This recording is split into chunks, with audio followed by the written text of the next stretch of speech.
বৃহস্পতিবার সন্ধ্যের কিছু পরেই কলকাতা সহ একাধিক জেলায় ঝড়ের দাপট দেখা গিয়েছিল, সঙ্গে ছিল বৃষ্টি। আপাত দৃষ্টিতে বড় দুর্যোগ না হলেও ঝড়ের জেরে মর্মান্তিক মৃত্যু দেখল বারাসাত। গাছ পড়ে নিজের ঘরে শুয়ে থাকা অবস্থাতেই মৃত্যুর কোলে ঢলে পড়েন এক ব্যক্তি। বৃহস্পতিবার বারাসাত ইন্দিরা কলোনির বাসিন্দা গোবিন্দ বৈরাগী সন্ধ্যেবেলা নিজের বাড়িতেই ছিলেন।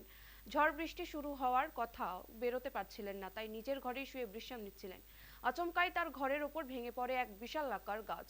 ঘটনাস্থলেই তার মৃত্যু হয়। পরে স্থানীয় মানুষ গাছ কেটে ঘর থেকে তাকে বের করে হাসপাতালে নিয়ে যান। সেখানে গোবিন্দকে মৃত বলে ঘোষণা করেন চিকিৎসকরা।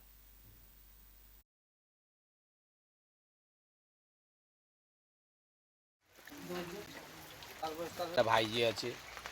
গাছ ভেঙে পুরো ঘরের ভিতরে উনি সন্ধ্যাবেলায় খেয়ে দিয়ে শুয়েছিল।